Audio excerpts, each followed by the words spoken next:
നമുക്ക് രണ്ട് കലാകാരന്മാരെ കൂടി ഇങ്ങോട്ട് വിളിക്കാനുണ്ട്. അവർ എന്തോ ഒരു സ്പെഷ്യൽ പ്രോഗ്രാമാണ് അവിടെ പ്ലാൻ ചെയ്തിരിക്കുന്നത്.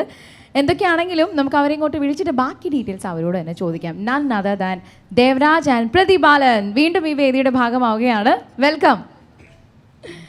ദേവരാജ് ഏട്ടാ ഭയങ്കര ഉഷാറാണല്ലോ. സന്തോഷമുണ്ട്.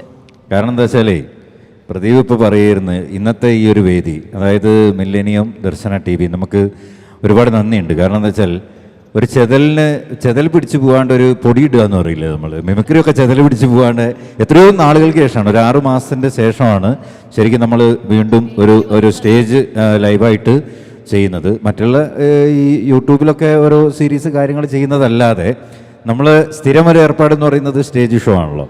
കുറേ നാളുകൾക്ക് ശേഷം വീണ്ടും സ്റ്റേജിലെത്തിയതിൻ്റെ ഒരു സന്തോഷമുണ്ട്. അതും പ്രത്യേകിച്ച് ഈ ഒരു തിരുവോണ ദിവസം തന്നെ വരാൻ പറ്റിയതിൽ, പ്രത്യേകിച്ച് നമ്മളെ ഏറ്റവും പ്രിയപ്പെട്ട ആളുകളുടെ കൂടെ തന്നെ, അതെ നമ്മൾ എത്രയോ കാലങ്ങളായിട്ട് അറിയുന്ന ആളുകളുടെ കൂടെ ഒരുമിച്ചൊരു വേദി ഇങ്ങനെ നിൽക്കുക എന്ന് പറയുന്നത് തന്നെ വലിയ സന്തോഷമാണ്. പിന്നെ അൻവർക്ക എല്ലാം നമ്മുടെ പ്രിയപ്പെട്ടവർ തന്നെയല്ലേ, അപ്പോൾ ആ ഒരു സന്തോഷമുണ്ട്. എന്തുകൊണ്ടും അത് ഇരട്ടി മധുരമാക്കുന്ന ഒരു കാര്യമാണ്. ഞങ്ങളെപ്പോലുള്ള എല്ലാ കലാകാരന്മാർക്കും അങ്ങനെ ഒരു സ്പേസ് തന്നതിന് ഇത് ശരിക്കും ഞങ്ങൾ വന്ന് കുറച്ച് സമയം നമുക്ക് ഈ ഒരു ആംബിയൻസിനോട് സെറ്റ് ആവാൻ കുറച്ച് സമയം എടുത്തു.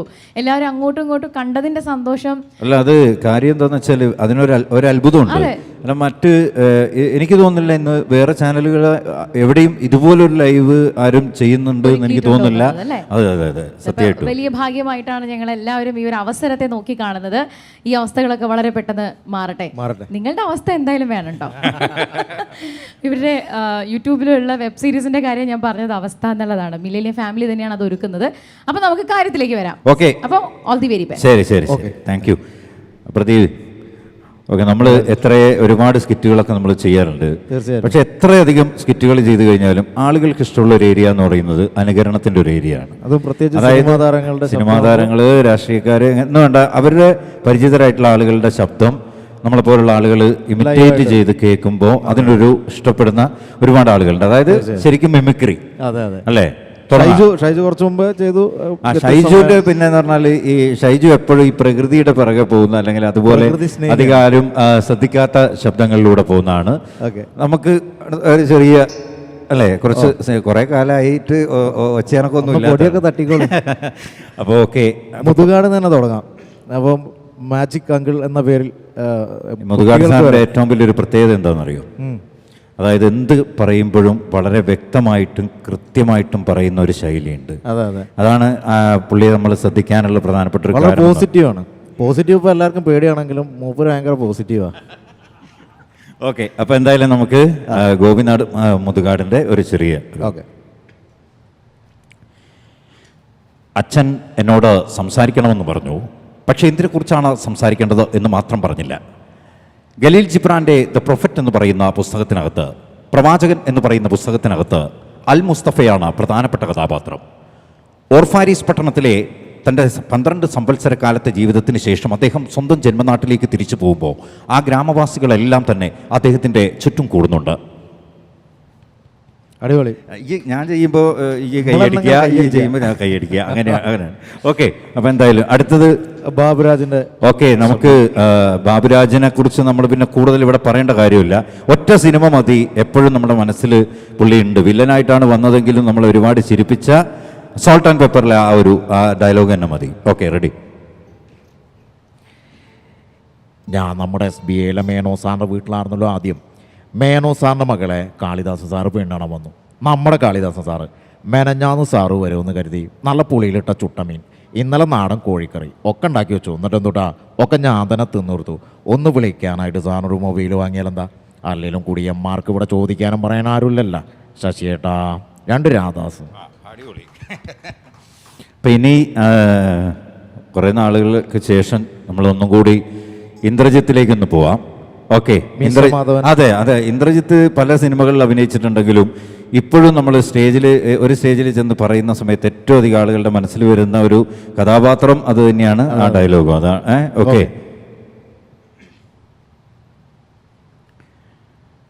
10-16 കൊല്ലമായില്ലേ നമ്പൂതിരി സർവീസിൽ? എങ്ങനെയാണോ ഒരു പ്രതിയെ ചോദ്യം ചെയ്യുന്നത്? അച്യുതൻ നമ്പൂതിരി സ്റ്റേഷനിലോട്ട് ഇല്ല, നമുക്ക് അവിടെ വെച്ച് പരിചയപ്പെടാം. കാര്യം കളനന്തമാടിയൊക്കെ ആണെങ്കിലും മാധവനോടാണല്ലോ നാട്ടുകാർക്ക് മുഴുവൻ പദ്യം. അതെന്താ? പിള്ളച്ചൻ ഈ നാട്ടുകാരനല്ലേ? ഇതാണോ ശാന്തമ്മേടത്തി?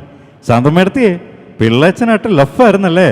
ആ ഇനി കോഴിക്കോടിൻ്റെതായിട്ടുള്ള ഒരുപാട് കലാകാരന്മാർ മലയാള സിനിമയിൽ വന്നിട്ടുണ്ട്. ആ. അതിൽ ഈ പറയണ്ട, ഞാൻ പറഞ്ഞുതരാം. ജോയ് മാത്യു. ഓക്കെ, ജോയേട്ടൻ്റെ ശബ്ദം, പ്രത്യേകിച്ച് ഈ ജോയേട്ടൻ്റെ ഒരു പ്രത്യേകതയുണ്ട്. ജോയേട്ടന് ഏറ്റവും ഇഷ്ടമുള്ളൊരു കാര്യം പുള്ളിയുടെ വോയിസ് അനുകരിച്ച് കേൾക്കുന്നത് ഭയങ്കര ഇഷ്ടമാണ് എപ്പോഴും. എന്നെ തന്നെ പലപ്പോഴും വിളിച്ച് അഭിനന്ദിച്ചിട്ടുണ്ട്. നന്നാവുമായിരിക്കും ഇങ്ങനൊക്കെ പറഞ്ഞു. ഓക്കെ, അപ്പം ആമേൻ എന്ന ചിത്രത്തിലെ ജോയേട്ടൻ്റെ ഒരു സീക്വൻസ് ആണ്. ഒരു വൈദികൻ യേശുവിൻ്റെ പ്രതിപുരുഷനാണെന്നാണ് ഞാൻ പഠിച്ചിട്ടുള്ളത്. യേശുവിൻ്റെ പ്രതിപുരുഷൻ പാൻസ് ഷർട്ടിന്നിരിക്കുന്നത് ഒരൽപ്പം കടന്ന കയ്യിലെ ഓട്ടോളി. ഇവനൊന്ന് ഉറച്ചു വായിക്കുന്നത് നിങ്ങളാരെങ്കിലും കേട്ടിട്ടുണ്ടോ? നീ ഒന്ന് വായിച്ചേ, ഞാനൊന്ന് കേൾക്കട്ടെ. ആഹാ, അടിപൊളി. പ്രതിഭ, ഈ ജോയേട്ടൻ്റെ വോയിസ് എന്ന് പറയുന്നത് ഇത്രയും കുറച്ച് ഡെപ്തിൽ പിടിച്ച് ചെയ്യുന്നതല്ലേ? തീർച്ചയായും. കോട്ടയം പ്രതിഭേട്ടൻ്റെ വോയിസ് ഇല്ലേ? കോട്ടയം പ്രതിഭേട്ടൻ്റെ വോയിസ്, ഇത് രണ്ടും തമ്മിൽ ഭയങ്കര വ്യത്യാസമുണ്ട്. മറ്റേ ബേസാണ്, ഇത് വേറെ വളരെ വേറെ. ആ ചെയ്. രണ്ടുപേരും വലിയ സന്തോഷത്തിലാണല്ലോ. എന്നാ പറ്റി? ഓ, നിങ്ങളുടെ സന്തോഷത്തിൽ ഞാൻ ഇടപെടുന്നില്ലേ? ഇവിടെ ചിക്കനുണ്ട്, മട്ടനുണ്ട്, ബീഫുണ്ട്. കഴിച്ചോളൂ കഴിച്ചോളൂ. അടിപൊളിയായിട്ടുണ്ട്. അപ്പം ഇനി ഒന്നും കൂടെ ഉണ്ട്. ഏതാണ്? ഇങ്ങനെ ചെയ്യുന്നില്ല.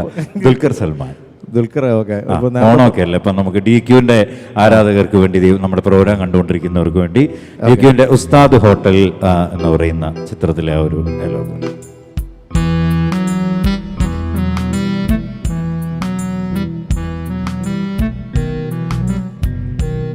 നിങ്ങളിപ്പോൾ എന്നോട് പറഞ്ഞു എൻ്റെ പാസ്പോർട്ട് ഒന്ന് വാങ്ങിത്തരേ. ഈ സിറ്റിയിൽ എല്ലാവർക്കും നിങ്ങളുടെ ബിരിയാണി കഴിഞ്ഞിട്ടേ ഉള്ളൂ. എന്നിട്ട് കളനഷ്ടത്തില് അതൊന്നിപ്പോൾ ഇപ്പം അങ്ങനെ നമ്പർക്കാർ പോകണ്ട കോൾ ഓഫീസ്, ഇല്ലെങ്കിൽ ആവിനാത്താടെ പോകണ്ട നിക്കാഹ്, അങ്ങനെയൊക്കെയാ നിങ്ങൾ ഈ കടർത്തുന്നത്. ഇവിടെ ഉള്ള ആൾക്കാരൊക്കെ കാര്യങ്ങളൊക്കെ. ഓ Kallummakka, you guys are part of a band. അടിപൊളി. ഇനിയുണ്ടാ? അല്ല, രാഷ്ട്രീയക്കാരെന്തോ ട്രെയിനോ എന്തോ സംഭവം. ഇല്ല, അതൊക്കെ കുറേ നമ്മൾ ഓടിച്ച് കഴിഞ്ഞത്. അപ്പോൾ ഒരു കാര്യം ചെയ്യാം. നമുക്കിപ്പം വളരെ ചുരുങ്ങിയ ഒരു സമയമാണ്. ഇനി ഇത് കഴിഞ്ഞാൽ പാട്ടുകൾ എല്ലാം കൂടി പോയിട്ട് ഈ ഷോയുടെ അവസാന ഘട്ടത്തിലേക്ക് എത്തും. ഞാൻ ലാൽ സാറിൻ്റെ ശബ്ദം ചെയ്യാം. സിദ്ദിഖ് ലാൽ. അതെ, ലാൽ സാറിൻ്റെ ശബ്ദം എന്ന് പറഞ്ഞാൽ ഇപ്പോൾ ഒരുപാട് നമ്മൾ ചിരിയും സാധനങ്ങളൊക്കെ കുറേ ആളുകൾ ചെയ്തിട്ടുണ്ട്. പക്ഷേ പഞ്ചാബി ഹൗസ് എന്ന് പറയുന്ന സിനിമ, പഞ്ചാബി ഹൗസിലെ ഏറ്റവും ശക്തമായ ഒരു കഥാപാത്രമാണ് സിക്കന്ദർ സിംഗ് എന്ന് പറയുന്ന, വളരെ പരുക്കനാണ്, എന്നാൽ പെങ്ങളോട് ഭയങ്കര ഇഷ്ടമുള്ള ഒരു കഥാപാത്രം. അപ്പോൾ അതിലുള്ള ആ ഒരു ഡയലോഗ് വളരെ കൃത്യമായിട്ടുള്ള ഒരു ചെറിയ അളന്നു മുറിച്ചിട്ടുള്ള സാധനം. ഓക്കെ.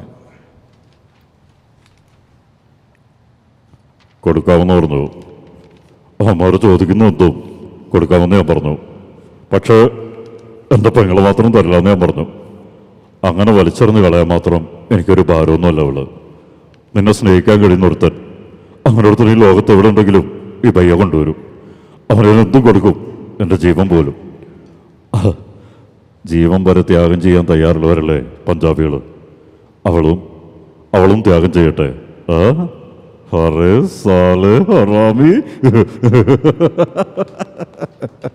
പോരെ?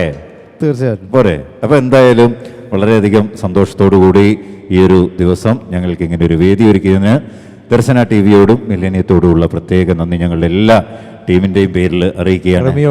രമി ധാരാളം. പക്ഷെ നമുക്ക് ഇനി ഇടയ്ക്കിടയ്ക്ക് ഇങ്ങനെ കാണണം.